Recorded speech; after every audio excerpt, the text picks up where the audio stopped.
부자가 되고 싶은가요? 건물주가 되고 싶은가요? 사기당하기 싫으시죠? 지금 바로 눌러주세요! 부동산학과 부자를 꿈꾸는 김원중입니다. 이동선이라고 합니다. 일상학번 정민수입니다. 부동산들에 대해서 전반적으로 다 배우는 쪽이에요. 부동산학과가 종합사회과학이라고 하거든요. 그래서 진짜 다양하게 배우는 것 같아요.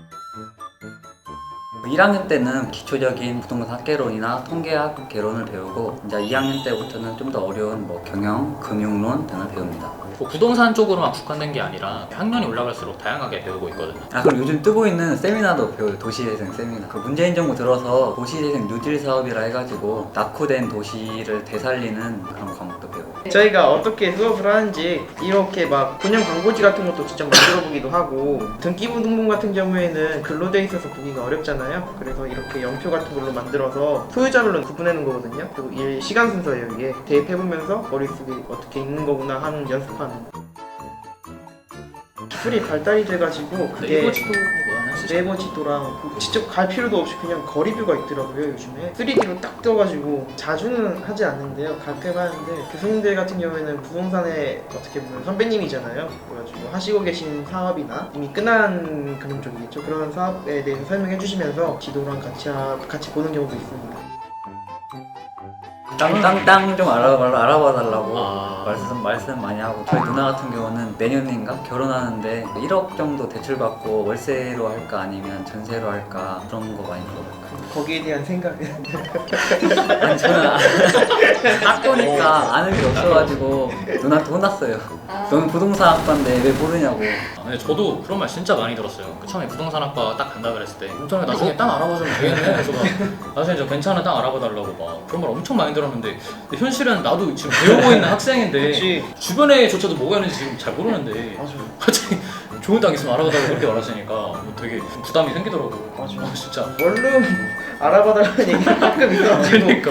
그건 좀 곤란하긴 한데 그쵸. 그럼도 꼭 뒤에 덧붙이는 말 있다고. 뭐라고? 친하게 지내야겠다. 아. 알아달라는. 있지. 난 있다 생각해. 아 그래? 술 먹고 뻗어가지고 그 길거리나 잠자본 적 있어. 나 있었어 신입생 때. 그 다음 그럼 알 거 아니야. 그럼 알 거 아니야. 천장이 파랗더라고 일어났더니. 그치. 다음날 피로가 안 풀리지 막. 다음날이 문제가 아니라 이건 그 주가 그냥 훅 지나가. 그런 거야 풍부질이. 내 생각에. 그래? 집에 들어가면 휴식을 취해줘야 사람이 다음 하루를 또 원활하게 할 수 있고 그러는데, 집에 갔는데 막 바퀴벌레 나오고 막 구슬도 있고 막 곰팡이 술에 눅눅하고 그러면은 쉴 수가 없잖아 솔직히. 이게 집이 나쁜 거 아니에요? 풍수질은 막 배산임수 안 그런 거 풀리니까 아니에요? 그런 거지. 그러니까 스맥이 흐르면은 그런 일이 아. 있었다고 난 들었어. 아. 그리고 나는 실제로 엘로드 하는 것도 봤고. 아. 근데 봤는데 진짜로 그거 파면 물 나와. 제가 여기 있다고 생각하니까 이게 이렇게 가는 경우도 있대요. 제가 모르게 힘을 줘가지고 옆에서 하는 걸 봤는데 그 자리는 딱 금이 가 있어요. 이게 물이 흐르면은 좀 확실히 그런 게 있다고 해요. 파전 같은 게. 해주셨어. 진짜 이건 솔직히 그렇게 좋은 물건이 있으면은 일단 투자가 돼요. 그래가지고 이미 다 된 걸 보여주거나 맞아. 이미 자기가 산 걸 보여주거나 잘 된 걸 보여주지. 아 그치. 그래서- 어떻게 될지 모르는 거잖아. 맞지, 이게 맞지. 그런 땅 있으면 내가 사거나 주위 맞아, 사람한테 맞아. 알려줘야지.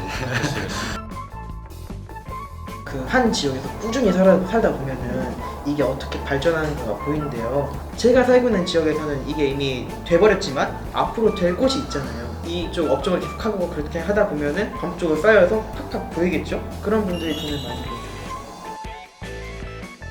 되게 다양하게 진로가 있는 것 같아요. 공기업 쪽으로도 뭐 LX라든지 LH 같은 뭐 주택공사 이런 쪽으로도 과 선배들이 실제로 많이 이제 입사를 하신 경우도 있고요.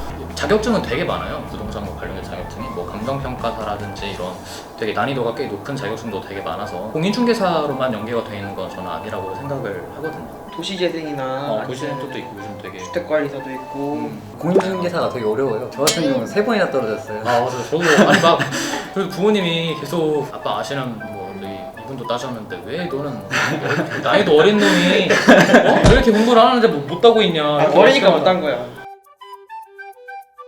그런 어플이 있었어요. 어플은 이제 거의 접해보진 않았던 것 같아요. 저도 없는데 서울권에는 집토스라고 임차인들에게 공짜인 그런 어플이 있어요. 선전은 아니지만 공짜로 대학생들이 어차피 많이 옮겨 다니니까 편하게 이용하실 것 같아요. 근데 이거 우리 일자리 뺏기는 거야. 그러네. 이거 믿었다가 한 번에 돈 다 날릴 수도 있어. 공인중개 사무소를 찾아가서 이제 그 사람만 그러니까 너무 신뢰를 해도 문제가 생길 수도 있을 것 같아요. 맞아, 공인중개사가 사기꾼이 많아요. 네, 진짜 부풀려서 말하는 사람들도 굉장히 많다고 들었어가지고 여러 군데를 방문을 해서 결정을 하는 것도 하나의 방법이 될 수 있을 것 같아요. 아, 그리고 등기부 등본을 좀 알고 가면 좋아요. 왜냐면 공인중개사가 모르면 좀 호갱 취급할 수도 있어가지고 현장도 가봐야 하는 게 공인중개사님이 그 현장에 가가지고 뭐 햇빛 일조량이라든지 뭐 물 내려가는 그런 거 다 확인하는데 대부분 중간으로만 해놔요. 뭐 좋아도 좋다고 안 하고. 그 이유가 그냥 좋다고 했는데 사고 난 후에 안 좋다고 하면 또 책임 소재가 있어가지고 그런 걸 꼼꼼히. 그 신고하면 어차피 공인중개사 보험이 있어가지고 1억 한도 내에서 이게 보상이 되거든. 아, 그래. 우리 보험 들고 해 공제 그거. 그리고 물론 그 1억은 우리가 물어내야 돼. 아 근데 이런 건 있어요. 등기부 등본을 믿고 거래했는데 나중에 진짜 주인이 나타나가지고 그게 무효로 된 경우도 있어요. 공적 장부가 아니에요. 예를 들어서 내가 진짜 주인이었는데 아내가 나를 죽여가지고 그 집을 팔았다 할 경우에는 무섭다고? 뉴스 나왔는데 아무튼 그렇게 된 경우에는 진짜 주인을 보호해야 돼가지고 또 바뀌는 경우가 있어요. 그러니까 참 이게 아이러니해가지고 막 국민 청원까지 올라갔는데 그런 것도 있어요. 부동산뿐만이 아니라 금융 쪽이라든지 경제 쪽이라든지 되게 다양하게 공부를 할 수 있는 게 좋은 것 같아요. 집을 한 번씩은 사는데 그때 사기를 안 당할 수 있는 거랑 어차피 부자 되려면 부동산 알아야 되는데 먼저 알았다는 점. 그리고 단점은 주위에 부자들이 너무 많아요. 그래서 저는 좀 가난한데 이번에 땅 사지 않아? 너무 솔직해. 아니야?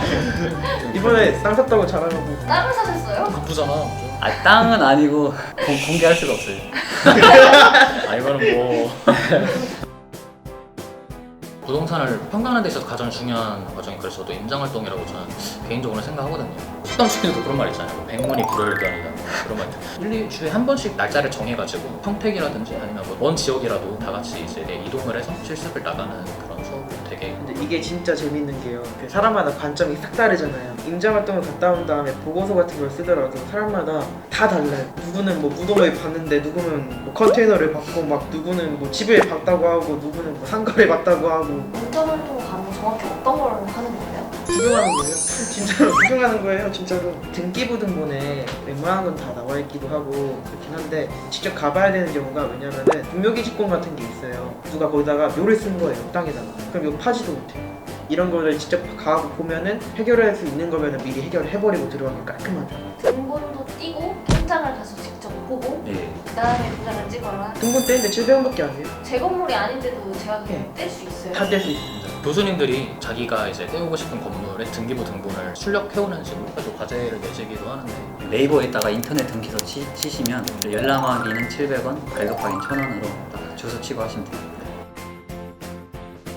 아, 저는 매우 만족해요. 그러니까 생각만으로도 부자가 된 것 같아요. 등기부 등본 떼고 이러면 마치 이게 내 땅이냐.